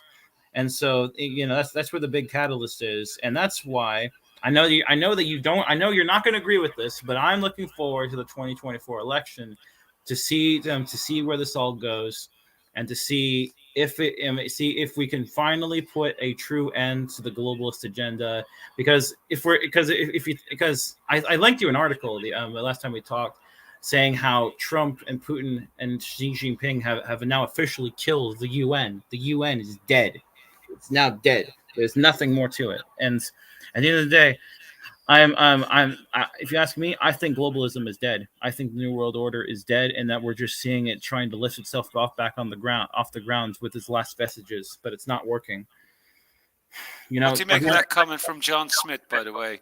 Hold on. World War One was planned in 1885, but there was no low line of credit available. Yep. So the Federal Reserve was created after many years of arguing in 1913, so both sides could borrow to pay for the war. That would make a lot of sense in my mind, like, you know. But your thoughts? Well, I don't know about the exact dates. Probably true, but I do know that World War I was planned for at least 2 decades before it actually happened. because they wanted to basically like this was mainly in response to Germany becoming an official country. You know how all the little provinces joined together and officially formed it in 1871. That was mainly what World War One was basically to take down Germany because it was becoming a unrivaled economic power, quickly surpassing even the British Empire, and that's what. Amazing people, how they can do it. Like, how they managed to sort of build themselves up after World War One, like, for example, to get powerful enough to be able to wage a Second World War within such a short space of time. Amazing people, like, when you think about it, those crowds have got some balls, like. Well, yeah. When it comes to Germany, that's the thing is Germany's always been this. Has always had a lot of influential and powerful people coming out of it, and intelligent people on both sides of the aisle. Both good and bad. Even the Rothschilds came from Germany. Freaking originally, they were in the German ghettos at the time in the 18th century. So yeah, a lot of even no, never mind. I was about to say something else, but yeah. So I was about to say Albert Einstein, but I'm like, wait a minute, that's not true, is it? No, wasn't he Austrian? Was he Austrian or I don't Swiss? know. Or, Something no, I like that. can't remember. Actually, he was Einstein. I think was Jewish. I think. Yeah, he was. Yeah, he was actually nominated. He was nominated to be the first prime minister of Israel, but he turned it down because of personal reasons.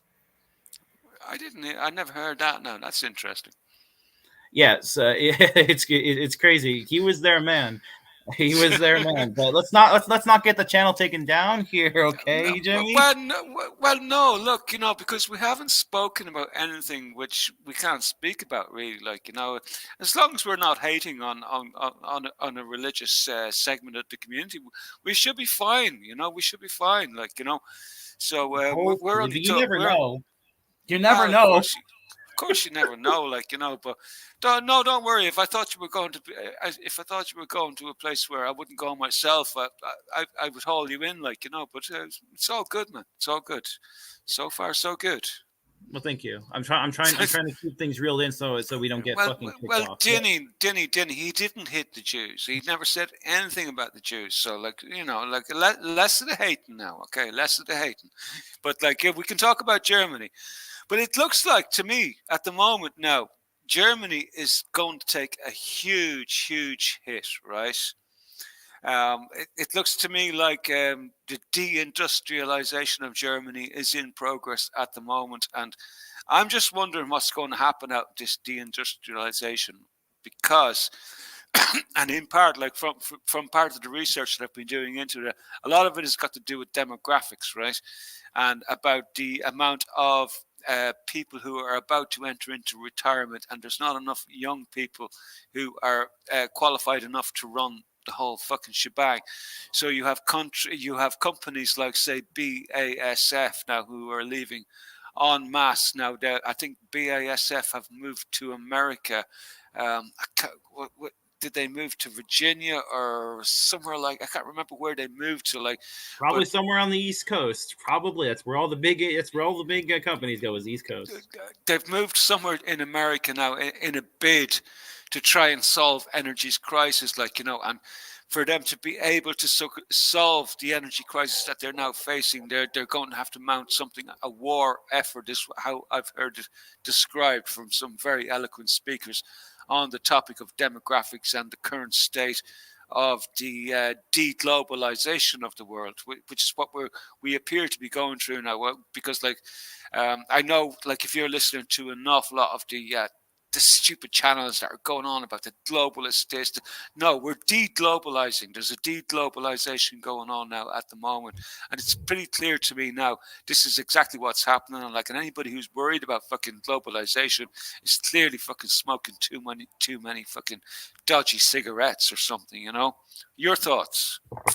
Well, I definitely agree that globalization is dying off, because if you take a look at where globalization has always started, the thing about the globalists, or whatever you want to call them, is that they've always seen America as that big place, their headquarters, basically, and where everything is stored, where everything is run out of, and everything. After because Britain was the first one, but then Winston Churchill's stupid ass was kill the British Empire, so they had to move over to America.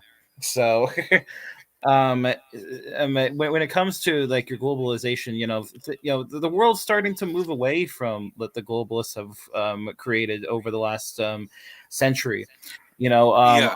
Obviously Russia, China, and many other countries, even in Europe, are starting to leave the globalist standard behind. I mean, it shows just how many countries have rejected the woke agenda, the Hollywood woke agenda, the yeah. That's not you, Uni, by the way. I know. I see the comments. I see the comments.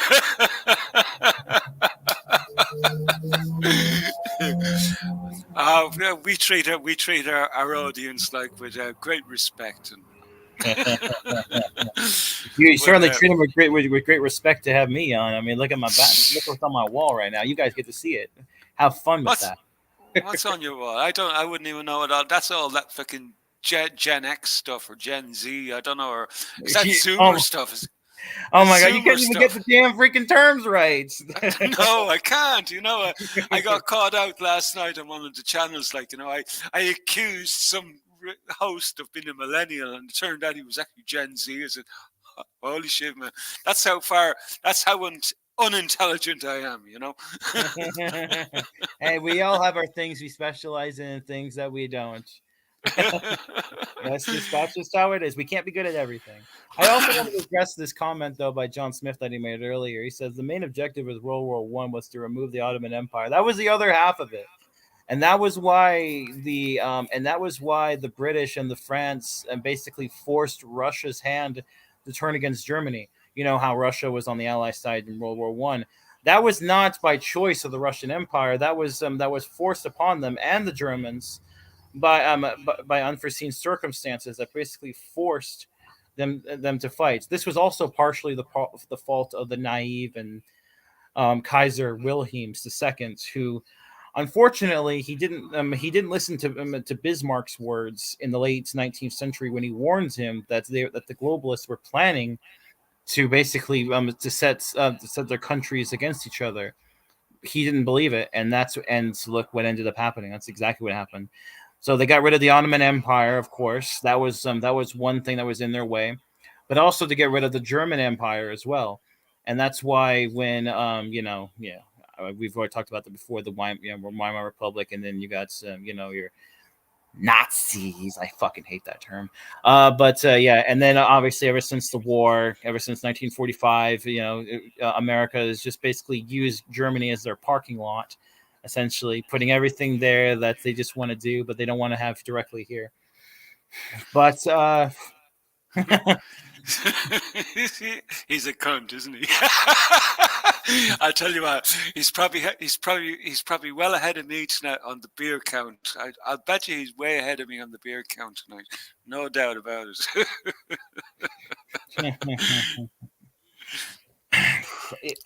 But if we were to tie this back into what's going on now, because yes, this Ukraine war is very, very unusual, right?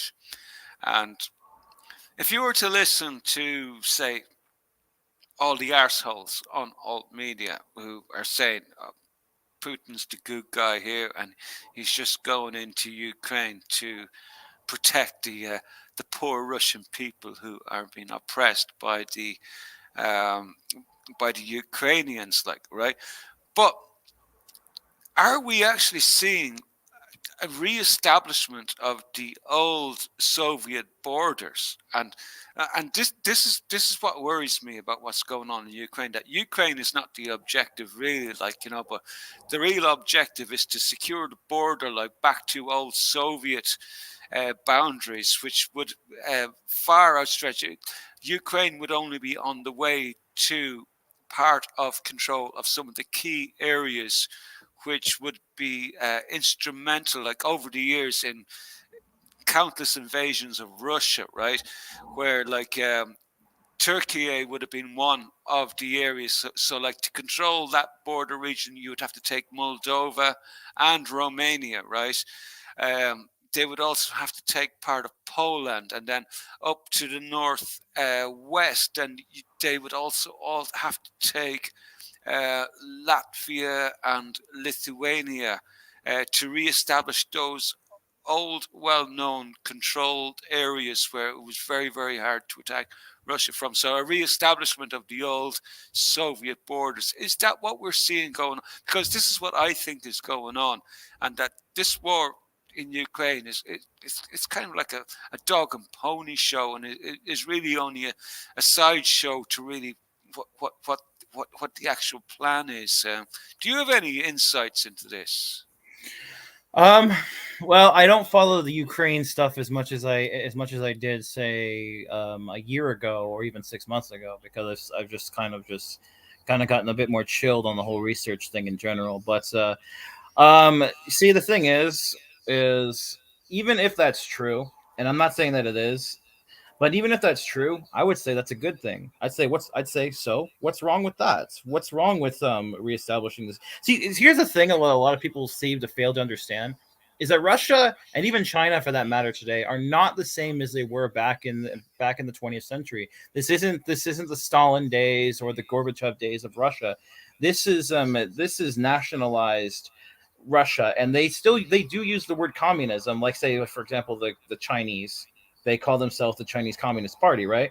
Well, here's the thing: what a lot of people fail to understand is that communism to these people means an entirely different thing than what it does over here in the West. When we think of communism, we think of Zionism, etc., etc. Satanism. But in Russia and in China, they feel communism as another word for essentially socialism.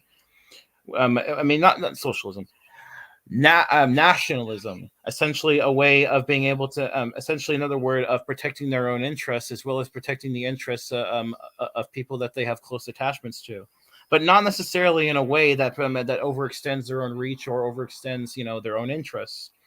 Like, say, let's take an example of a dictator from days past that was what we could call an ultra nationalist, basically somebody who wanted to expand their borders not for the sake of protecting people, but for the sake of just their own greedy ambitions. Genghis Khan. Sure, I don't know anything about Genghis Khan, so I don't know. But I was gonna say Mr. I forget his name, but the dude, the communist leader of Poland in the late 30s. Ceausescu. No, Ceausescu. No, that's Romania, I think. Yeah, you're thinking of Romania. I thought he was Poland. But anyway, there you go. But yeah. So basically, the guy that was in charge of Poland in the late 30s, leading up to the start of the war, who after let's just take a couple of things that he did. For example, after the fall of Czechoslovakia, because for the reasons I'm sure you already know. But after that, Poland immediately went and sent their forces, their tanks, in order to seize part of the Sudetenland and seize other parts of Czechoslovakia. Not in an effort in order to protect people like Germany was trying to do, but just in a way to forcibly expand their own borders. Romania, right? Yeah. Essentially, yeah. Romania. Poland actually occupied Moscow at one point. Did you know that? Probably wouldn't surprise me. Yeah, they did. Poland invaded Russia at one point and actually controlled Moscow. I don't know for how long, but it did happen. So Ceausescu. I think it was Romania. Was Ceausescu Romania?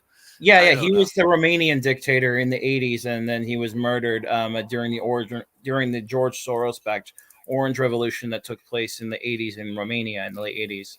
But this was going on in all the communist countries in Eastern Europe, basically orange revolutions in order to overturn their Soviet-controlled governments in order to basically weaken Russia. Because that's the thing that they're best at doing is not old-style frontal assaults, but the classic idea of orange revolutions. Go in and subvert a country from inside of it in order to basically take it over, and then once the established figures are taken out, you put your own people in order to basically control everything. Just like what happened in Ukraine, of course, in 2014. That's just one example. Well, actually, the issues in Ukraine go back way further, but I will take umbrage though at one point that you're saying that why shouldn't Russia take over back its original borders and countries. Like, uh, if that were to happen, that would drag us into a potential nuclear war, though, because we have many countries like Lithuania, Latvia, Poland, Moldova, Romania, who are now under NATO, and probably with good cause, probably with very, very good cause to be under NATO, because they have experienced like what it's like to live under a communist regime. Now, if Russia were to attempt to re-establish its old borders, I'll tell you what, the shit's going to hit the fucking fan, and we will definitely be going into war. And we won't be. It won't be Ukrainian fighters who'll be doing the job. Like, it'll be fucking ordinary fucking Europeans and Americans having to go in and sort it out then. So that's one thing I would say against what you said. Like, why shouldn't Russia go in and take back what it used to have? You know? Yeah, because like here's the thing, is that ever since the fall of the Soviet Union, back when Gorbachev was promised in the late '90s, well, obviously we know what was going on behind the scenes. You know, Gorbachev was a deep state dude, but whatever. The point is that they promised is that NATO and of course the UN promised in the '90s they wouldn't expand their reach eastward. And that's exactly what happened. So, if Russia does try to take back their countries, I would say, well, that's pretty much just basically taking back the shit that was stolen from them in the first place. This is exactly what Germany did back in the '30s, and they were accused of being a warmonger when they were when they were taking back the parts that were stolen under the Treaty of Versailles. So it's just like, that's the thing. It's like when America or Britain takes shit, it's just fine. But when someone else tries to take their shit back, then it's a problem. It's always been the case. Even But Japan. look, let's look at the reality. What did NATO take? Did they take it, or did the countries agree to come under the umbrella of NATO?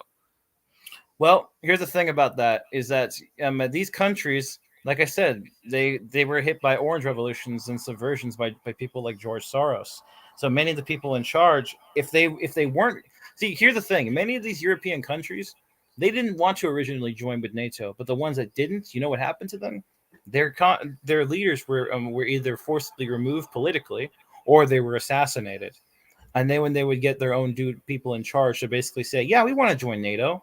We want to have NATO's military in our country, so that way that we can be quote unquote protected from communist aggression, as they still like to refer to Russia even today. So at the end of the day, it's not true. But anyway, just bear with me a second, Junior. Just give me a moment. There's something happening here. I have to take care of it. Okay.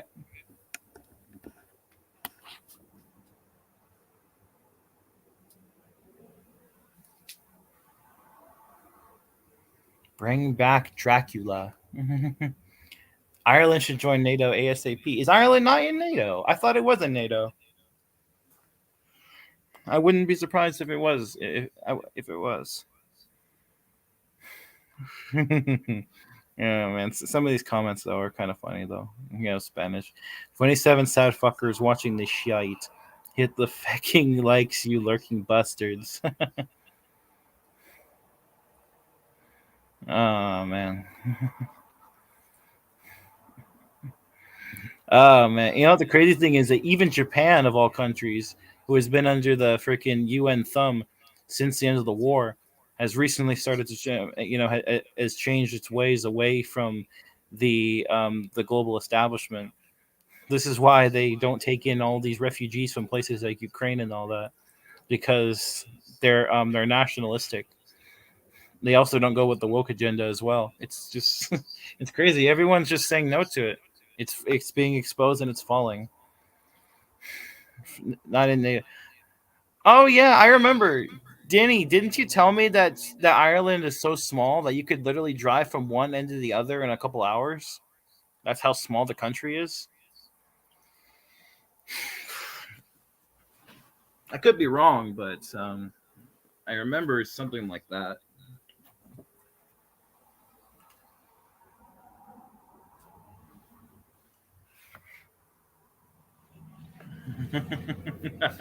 Challenging my inner Brit, exactly.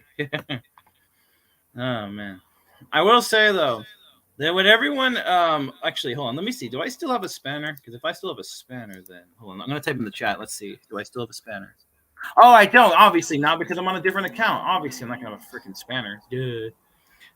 But I was gonna say that one person that everyone should check out and when it comes to doing research, you should look up Real History Channel, aka Mike King. He's somebody I've been following recently. He does a lot of good shit. Like he does a lot of good freaking content. Like he does some good shit. Yeah, Chris says, "Welcome back, Jimmy." Chris says, "Has Danny gone to bed? The wet blanket." Oh yeah, Spanish. Wishful thinking, Spanish. Wishful thinking. You're not dead yet. Not yet. Sorry about that, uni. That's fine.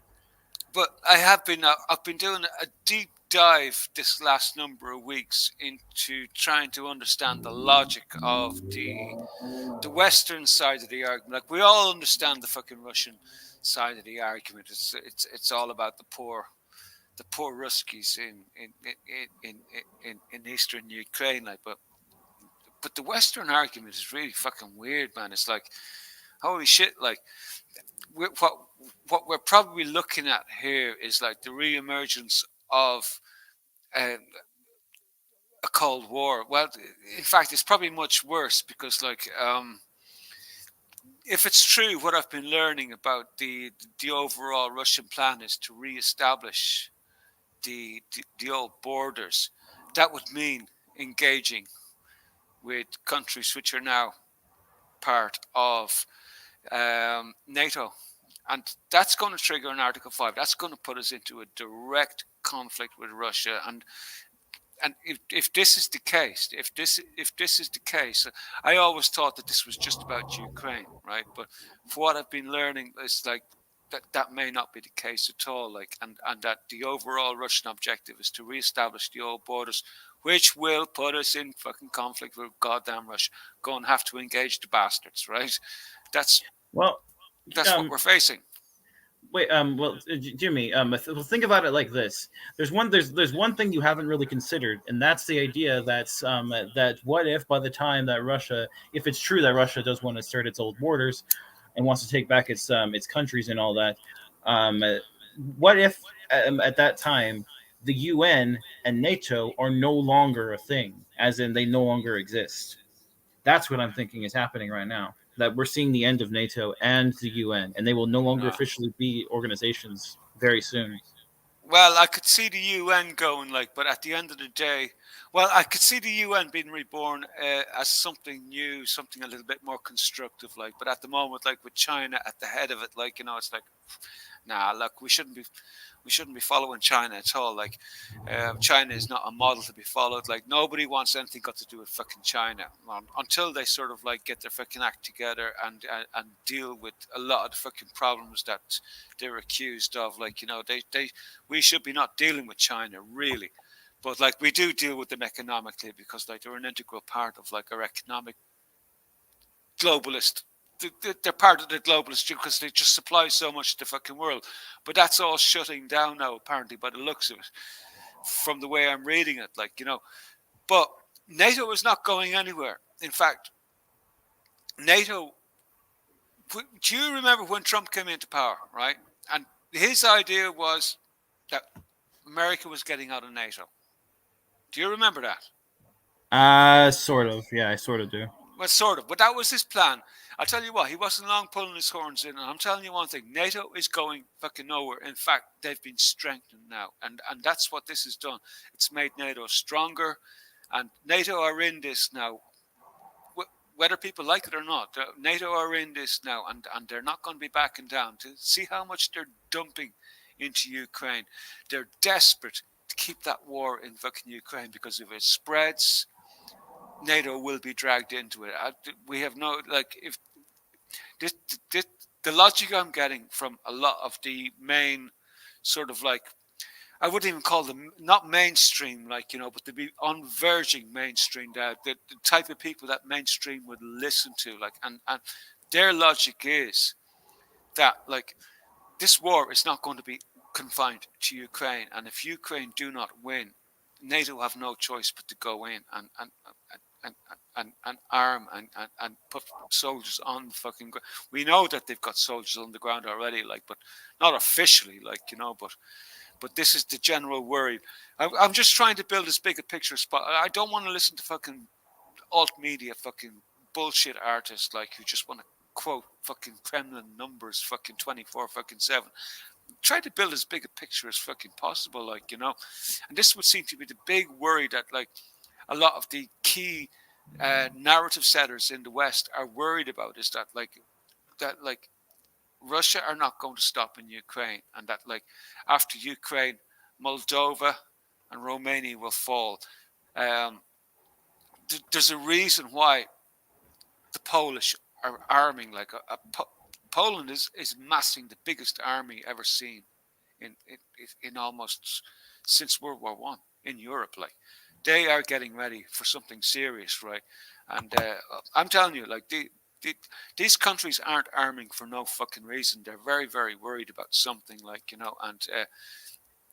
I don't think we want to see Russia take over part of Poland. I don't think the Polish people want to see Russia entering part of Poland just to secure part of their fucking border. It won't be good, man. This won't be good. Well, as far as the Polish point of view is, think about it from their point of view. They've in the Polish point of view, they were under they were basically given put under communist rule as far back as the 1920s and 30s.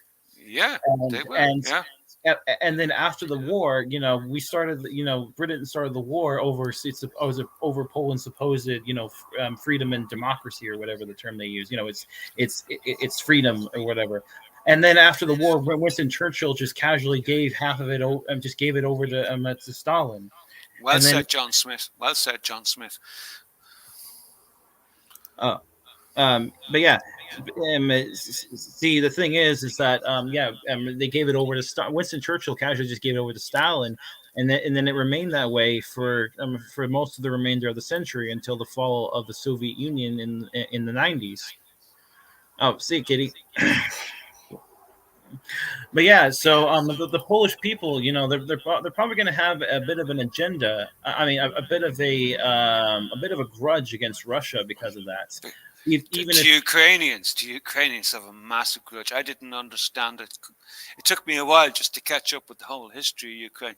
The Ukrainians have good reason to hate the fucking Russians, man. Really, when you take in what happened to them, like Holodomor. Say again. The Holodomor. Oh God, yeah. Like when you're talking about the time when when the communists took them over, and then the Nazis sort of like took them over, and then the communists came back in, and the amount of people and the displacement of people, like, it was just unreal. Like, you just couldn't imagine the starvation and people being shoved out of their homes then, and being displaced and being moved to gulags, and there's good reason why. It's taken me a long time just to piece all this shit together. Like, there's serious bad blood. Like, so I kind of understand. Like, it'd be like me not siding with the Ukrainians would be like sort of like if Cromwell were to fucking invade Ireland again. That I'd go out holding up a pro fucking Cromwell banner. Like, I couldn't do that. I couldn't do that. So I have really had to reassess, like, my whole view on what's going on, because, like, we don't know who's causing fucking what there. Well, here's the thing. Oh, sorry. It's just that it just comes down to grudges that countries have against other countries because of things that happened in the past. Like how America had a grudge against Britain for the first half of the 19th century, and eventually that changed over when the global agenda set in. But that's beside the point. Britain had a grudge against France because of the wars that happened there. Countries will always have grudge against other countries because of things that happened in the past. They cause them just this huge disservice. But the thing is that just like any grudge, or most of them, they don't take into account the changes that have happened to the people, or in this case, countries, in the years that have took place since. They still think that things are still the same as they were back in the Soviet days, which they aren't. And I don't blame the Polish people or the Ukrainian people, for that matter, for thinking that. Just like how, a lot of people here in the West still think that Russia is still the Soviet Union, or how China is still Henry Kissinger's little lapdog when it's clearly not. When at the end of the day, it's just like, or even how some people think that Germany is still Nazi, just for some stupid ass reason. The point is that people get stuck in this little mindset of how a country is based off of when they were most prominent in the world, and they still stick to that same idea, and they make their beliefs based off of that, and that's what's Well, happened to me. I know that education has sort of like played a huge role in Yes, manipulating the psychology of the young people of Germany, for example. So, like, an awful lot of the German people that I know, and I can attest to this, like, they've got this stigma about themselves to this day for something which they're not really responsible for. they weren't even born at the time. They weren't I even know. born during those days. I know, like, but yet they've been educated in this environment, like, where they've been sort of like educated to a level where they've got to hate themselves, right? Exactly. And that's the thing, is that, and that's also part of the reason of the massive immigration agenda, the Morgenthau plan. Germany is still in the Morgenthau plan today, and however things may start to look like it's starting to change, but who knows. But yeah, that's the thing about Germany. It's always been under that Morgenthau plan since the end of the war. And that's why Germans are told to hate themselves, because they want them to stop, to depopulate themselves. Because just like with Russia, these Rothschild people have an ethnic hatred against Germans as well. Yeah, anytime, but the poor anytime, Russians were decimated by the Bolsheviks as well too. So yes, exactly. it's like there's a lot of hatred against them. We say, like, when we come on, we say the fucking Russians or it's the fucking Germans. But, like, when you do actually go back into history and you look at what's actually happened, like, these populations were decimated by fucking war. Populations that were destroyed, like, for whatever fucking reason, man. It doesn't, and like, the rights and the fucking wrongs of that fucking the records are lost and rewritten. So, like, people don't even know the goddamn fucking truth of it anymore. Like, I know we're trying to piece it together right now in these times. We're trying to fucking piece it together, like, but it's slow fucking work, like, because we have to relearn our history, because this was not part of our education when we grew up. Like, we were educated in bullshit, like, absolute bullshit. Like, people in Ireland don't even know fucking true Irish history, for fuck's sake. That doesn't surprise me. Let me guess, people are probably taught there that there was a potato famine and all that shit. Exactly. This is what we're up against, Oh boy. But anyway, on that note, right, I think we're approaching the top of the second hour. So I'm going to take a moment just to thank everybody for tuning in tonight. I know it was a little bit slapdash with one of those, but thanks, Uni, for coming back tonight, man. It's great to have you back here, man. And we'll have to get you back much more often now, because God knows Jimmy needs somebody to fucking bounce off. But anyway, everybody out there, much appreciated. It was nice chatting with you. It was nice to see you chatting away there in the box. I'm sorry I couldn't keep up with it for the second part, because I was too busy trying to concentrate on deep uni thought, which is like, wow, I do have to stop and think for uni. Oh man, you're deep, man, deep. But what I will say to you all is, enjoy the rest of your weekend, as I normally say to you, and have a great next week.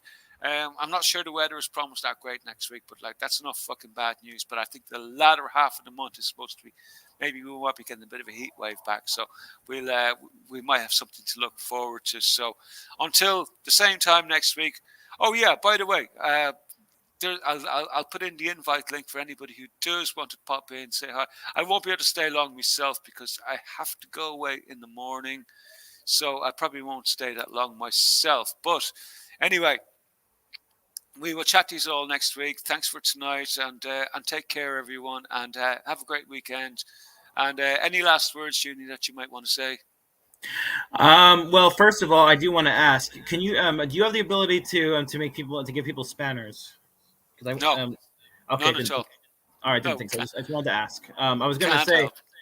All right, because I was gonna say I wanted to put a link in the chat for people to check out. I want people to start looking at a guy called Mike King or Real History Channel as he goes by. He's got a good fucking website.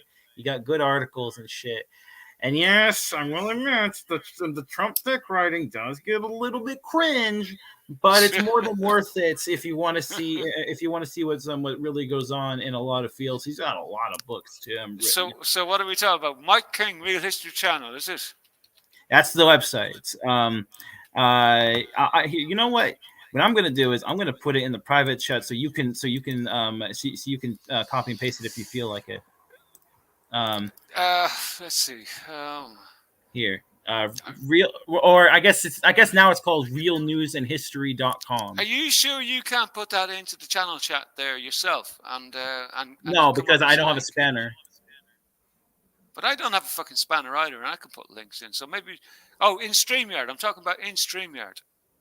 Oh, in StreamYard. I'm not logged in. I'm not logged in on StreamYard to my account. I was going to log in, but if I did that, I would end up getting kicked from the stream, so I didn't do it. What? Well, how are you here? How the fuck are you here?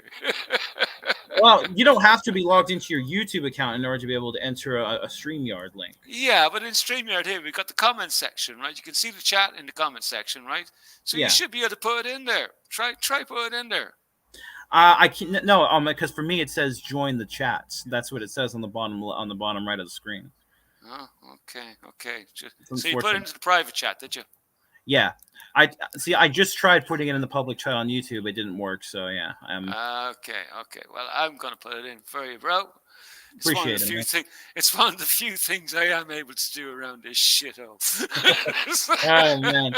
And if anyone actually wants to take the time to read a book, freaking oh my god, it's such a foreign thing nowadays, especially for young people. But to take a look at one of the books he's written called "The War Against Putin." It's a very interesting book. It exposes a lot of his history, as well as a lot of the history of the West, his affiliations with the West, and their propaganda against him. It's a very interesting book, and I've learned quite a bit from it. I mean, he's got a lot of fucking books. I mean, he's got Teddy the Terrible and Theodore Roosevelt. I Don't Like Ike. Freaking. Oh yeah. Another thing. He has a book on QAnon and how it started off. He has a freaking. But his thing. He goes by MS King. MS King. That's also his. That's also another name he goes by. He's got a lot of good content, and I'm subscribed to him, and he puts out articles quite often called the Anti-New York Times. That's what he calls his posts, and he basically dissects a lot of things that are either going on currently or have gone on in the past, especially stuff that the New York Times loves to spit out because they love to do that shit. But yeah, he's somebody who I've recently gone into. I like his content. I don't 100% agree with everything he says, but overall, I think he's definitely worth checking out, and that he's got some good ass content. Well, there you go, everybody. You've got your homework now for next week, and beware, I'm going to be asking everybody questions. Yes. Right, so we'll round it up at that then, Uni, and thanks for that, bro. And we'll chat to you all next week, everybody. Take care and have a great weekend. Have a great next week. Yep, take care, everybody.